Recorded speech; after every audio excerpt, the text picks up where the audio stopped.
यात्रा हो गई, हमने मीडिया आइडिया से आपके ज़िम्मेदार थे बात की और फिर वहाँ से हम किठौर गए। किठौर से हम मेरे ख्याल से हमने 3 बजे से 3:45-3:50 तक हमने वहाँ पर पैदल दौरा किया। फिर हमारे नुमान रोफिल साहब के घर में हम गए, वहाँ पर थोड़ा बहुत लंच का चाय का इंतज़ाम था, करके नमाज़ पढ़े और वहाँ से दिल्ली आने के लिए जब हम इस पिलखुवा के पास जो टोल गेट है वहाँ पर हम पहुँचे, हमारे साथ 4 गाड़ियाँ थी। हमारी गाड़ी के सामने हाजी साहब की टाटा सफारी थी जो पीछे आपके, और हमारी गाड़ी के पीछे और 2 फॉर्च्यूनर थे। तो जैसा हम टोल गेट के करीब गाड़ी स्लो हो जाती है, बैरिकेड होता है, तो एक बड़ी धाम से आवाज़ आई। तो हम बोले क्या हुआ, फिर दूसरी आवाज़ आई। तो हमारे साथ जो गाड़ी में हमारे दोस्त गाड़ी चला रहे थे यामीन खान, बोले भाई हमला हो रहा, हमला हो रहा। तो हमारी गाड़ी से उन्होंने बड़ी क्विक थिंकिंग से इस गाड़ी को पुश किया, ये सफारी को, और वहाँ से निकले। फिर और एक आवाज़ आई, जब निकल रहे थे एक और आवाज़ आई। तो मेरे ख्याल से 3 से 4 राउंड की फायरिंग हुई। हमारी गाड़ी के लेफ़्ट साइड के ऊपर 2 होल्स के निशान है, एक गोली शायद, और एक निशान है लेफ़्ट साइड मडगार्ड के ऊपर। हम जब गाड़ी से आगे बढ़े तो हमारा, क्योंकि हमारी गाड़ी से गाड़ी को हमने पुश किया, मारा, राइट साइड का टायर पंक्चर हो गया। फिर वहाँ एक फ्लाईओवर है, वहाँ पर गाड़ी रोककर हम इस गाड़ी में बैठ गए और दिल्ली को आगे, क्योंकि हमको लगा कि रेकी कर रहे थे, फॉलो कर रहे थे हमको। हमारे जब ये हमला हो रहा था, हमारे पीछे जो फॉर्च्यूनर थी जिसमें हमारे एक्स मेयर माजिद थे, उसके ड्राइवर ने एक शूटर पर गाड़ी चलाई, चढ़ा दी एक पर। जो रेड हुडी पहना था, 2 लोग थे, रेड हुडी पहना था, एक वाइट जैकेट। तो जो रेड हुडी पहना हुआ था उसके ऊपर गाड़ी चलाई, उसके पैर पर चलाई, वो गिरा। तो जो वाइट जैकेट पहना था वो उल्टा उन 2 फॉर्च्यूनर पर गोली चलाया। तो अब हमारी थोड़ी देर पहले एडिशनल एसपी वहाँ से जो हैं जिम्मेदार, उनसे बात की। उन्होंने कहा कि हाँ सर, आर्म्स जो इस्तेमाल है वो भी मिला, हथियार भी मिला, और एक शूटर पकड़ा भी गया।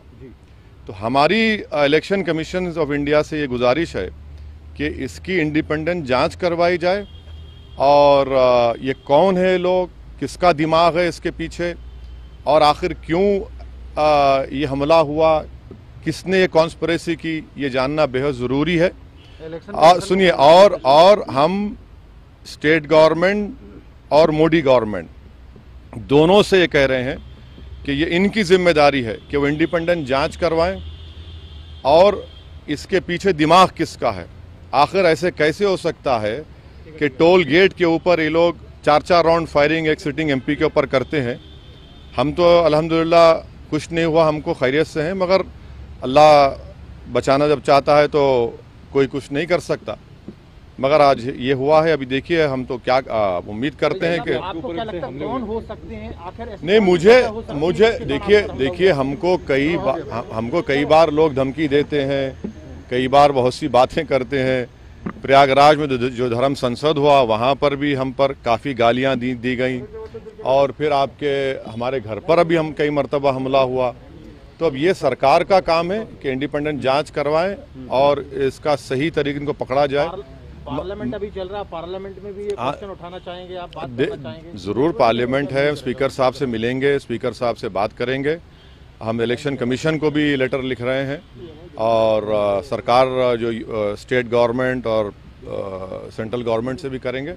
मगर अल्हम्दुलिल्लाह अल्लाह करम में खैरियत से। ये ना सिर्फ कंडेमनेबल है, बल्कि तो सबको सोचना पड़ेगा कि आखिर ये कौन लोग हैं जो इतनी हिम्मत करके गोली भी चला रहे हैं और ये सब हरकतें कर रहे हैं। सर, इलेक्शन से ठीक पहले ये सब क्या दर्शाता है? हाँ, अब नहीं मालूम मुझे। अगर ये लोग, ये मारने वाले अगर ये समझ रहे हैं कि हम पीछे हट जाएंगे, हम डर जाएंगे, हम शुरू दिन से कह रहे हैं कि जब तक हमको अल्लाह ज़िंदा रखेगा हम जिंदा रहेंगे, जिस दिन हमारा वक्त आएगा हम चले जाएंगे। मगर इस तरह के बुज़दिली की हरकतों से, इस तरह से गोली चलाने से हमारे ना हौसले और हिम्मत में कमी आएगी, बल्कि इंशाल्लाह और हौसले हिम्मत बढ़ेगी। और हमारा मानना है कि जब अल्लाह बचाना चाहता है, मगर ये कौन ताकतें हैं और कैसे उत्तर प्रदेश में ये इस तरह की हरकत हो रही है, ये तो जनता को भी देखना है।